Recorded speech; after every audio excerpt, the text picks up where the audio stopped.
Welcome back to ಬಿಸಿ ರುಚಿ. ಇವತ್ತು ಚಪ್ರದ ಅವರೆಕಾಯಿ ಪಲ್ಯ ಮಾಡ್ತಾ ಇದ್ದೀನಿ.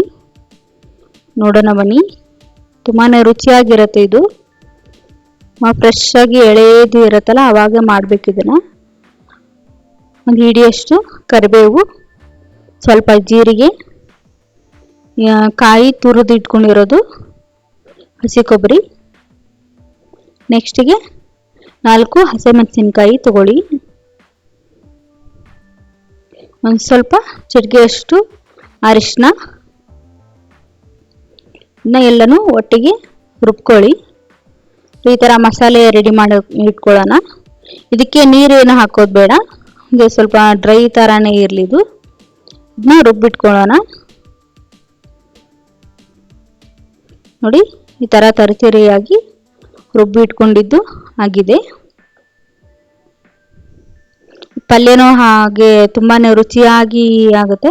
ಚಪಾತಿ, ರೊಟ್ಟಿ ಜೊತೆನೂ ತುಂಬಾ ಚೆನ್ನಾಗಿರುತ್ತೆ. ಅನ್ನದ ಜೊತೆನೂ ನೆಂಚ್ಕೊಂಡು ತಿನ್ನೋಕ್ಕೂ, ರಸಮ್ಮು ಮತ್ತು ಚಪ್ಪರದ ಅವರೆಕಾಯಿ ತಿಂದ್ರೂ ತುಂಬಾ ಚೆನ್ನಾಗಿರುತ್ತೆ. ಒಂದ್ಸರಿ ಟ್ರೈ ಮಾಡಿ ನೋಡಿ. ಆಮೇಲೆ ಚಪ್ಪರದ ಅವರೆಕಾಯಿ ನೀವು ಯಾವ ಥರ ಮಾಡ್ತೀರಾ ಅಂತ ಕಮೆಂಟ್ ಮಾಡಿ. ನನಗೆ ಈ ಥರ ಚಪ್ಪರದ ಅವರೆಕಾಯಿ ಮಾಡೋಕ್ಕೆ ಬರುತ್ತೆ. ನೀವು ಯಾವ ಥರ ಚಪ್ಪರದ ಅವರೆಕಾಯಿ ಮಾಡ್ತೀರಾ ಅಂತ ಕಮೆಂಟ್ ಮಾಡಿ.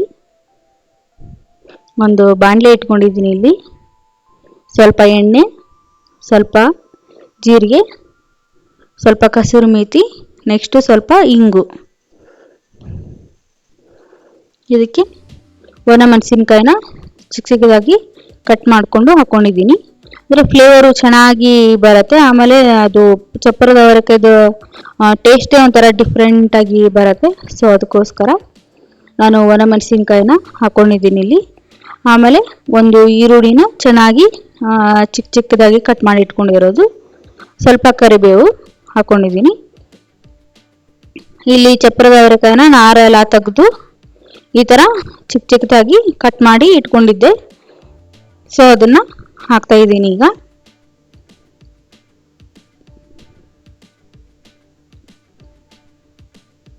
ಇದನ್ನ ಎಣ್ಣೆಲೆ ಸ್ವಲ್ಪ ಬಳಸ್ಕೊಳ್ಳಿ, ಮಿಕ್ಸ್ ಮಾಡ್ಕೊಳ್ಳಿ ಚೆನ್ನಾಗಿ. ಸ್ವಲ್ಪ ಎಣ್ಣೆಲೆ ಫ್ರೈ ಆದ ನಂತರ ಆಮೇಲೆ ಮಸಾಲೆ ರುಬ್ಬ ಇಟ್ಕೊಂಡಿದ್ದು ಹಾಕಿದರೆ ಟೇಸ್ಟು ಚೆನ್ನಾಗಿ ಬರುತ್ತೆ. ಒಂದ್ಸರಿ ಟ್ರೈ ಮಾಡಿ ನೋಡಿ. ರುಚಿಗೆ ತಕ್ಕಷ್ಟು ಉಪ್ಪು. ಆಮೇಲೆ ನಾನು ಒಂದ್ಸರಿ ಮದುವೆಗೆ ಹೋಗಿದ್ದೆ. ನಾನು ಮದುವೆಗೆ ಹೋದಾಗ ಈ ಥರ ಚಪ್ಪರದ ಅವರೆಕಾಯಿ ಈ ಥರ ಮಾಡಿದ್ರು. ಸೊ ನನಗೆ ತುಂಬ ಇಷ್ಟ ಆಯಿತು. ಅದಕ್ಕೆ ಈ ಥರ ಮಾಡಿದ್ರಾಯಿತು ಅಂತ ನಾನು ಟ್ರೈ ಮಾಡಿ ನೋಡಿದೆ. ತುಂಬಾ ರುಚಿಯಾಗಿ ಬಂದಿತ್ತು. ನಿಮಗೆ ಈ ವಿಡಿಯೋ ಇಷ್ಟ ಆದರೆ ಒಂದು ಲೈಕ್ ಮಾಡಿ. ಯಾಕಂದರೆ ಈ ರೆಸಿಪಿನೂ ಒಂದ್ಸರಿ ಟ್ರೈ ಮಾಡಿ ನೋಡಿ. ಈಗ ಮಸಾಲೆ ಎಲ್ಲ ರುಬ್ಬಿಟ್ಕೊಂಡಿದ್ನಲ್ಲ, ಆಮೇಲೆ ಇದಕ್ಕೆ ಹಸಿ ಕೊಬ್ಬರಿನೇ ಹಾಕ್ಕೋಬೇಕು. ಒಣ ಕೊಬ್ಬರಿ ಹಾಕ್ಕೊಂಡ್ರೆ ಅಷ್ಟೊಂದು ರುಚಿಯಾಗಿ ಬರಲ್ಲ. ಯಾಕಂದರೆ ಎಳೆದು ಅಂದರೆ ನಾರೆಲ್ಲ ತೆಗೆದು ತುಂಬಾ ಫ್ರೆಶ್ ಆಗಿರತ್ತಲ್ಲ ಚಪ್ಪರದ ಅವರೆಕಾಯಿ. ಸೊ ಅದಕ್ಕೆ ಈ ಥರ ಮಾಡಿ ಹಾಕ್ಕೊಂಡ್ರೆ ತುಂಬಾ ರುಚಿಯಾಗಿ ಬರುತ್ತೆ. ಆಮೇಲೆ ನೀರು ಅರ್ಧ ಕಪ್ ಅಷ್ಟು ಚೂರೇ ಚೂರು ನೀರು ಹಾಕ್ಕೊಂಡು ಈ ಥರ ಮಿಕ್ಸ್ ಮಾಡ್ಕೊತಾ ಇದ್ದೀನಿ. ಆಮೇಲೆ ನೀರು ಅಷ್ಟೊಂದೇನು ಜಾಸ್ತಿ ಬೇಡ ಇದಕ್ಕೆ. ಅಷ್ಟೇ ನೀರು ಹಾಕ್ಕೊಂಡ್ರೆ ಸ್ವಲ್ಪ ಲಿಡ್ ಮುಚ್ಚಿಟ್ರೆ ಸಾಕಾಗುತ್ತೆ. ಅದೇ ಚೆನ್ನಾಗಿ 5 ನಿಮಿಷ ಲೋ ಫ್ಲೇಮಲ್ಲೇ ಬೇಯಕ್ಕೆ ಬಿಡಿ. ಎಷ್ಟು ಚೆನ್ನಾಗಿ ಬೆಂದಿದೆ ಈಗ. ನೀರು ನಿಮಗೆ ತುಂಬಾ ಮೆತ್ತಗೆ ಬೇಕಂತಂದರೆ ನೀರು ಹಾಕೋಬೋದು.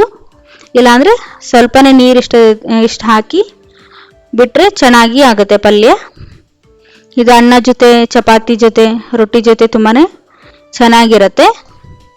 ಆಮೇಲೆ ನಾರಿನಂಶನೂ ಚೆನ್ನಾಗಿರುತ್ತಲ್ಲ ಇದರಲ್ಲಿ, ತುಂಬಾ ಆರೋಗ್ಯಕ್ಕೂ ಒಳ್ಳೆಯದು. ತುಂಬಾ ರುಚಿಯಾಗಿರುತ್ತೆ ಈ ಪಲ್ಯ. ಒಂದ್ಸರಿ ಟ್ರೈ ಮಾಡಿ ನೋಡಿ.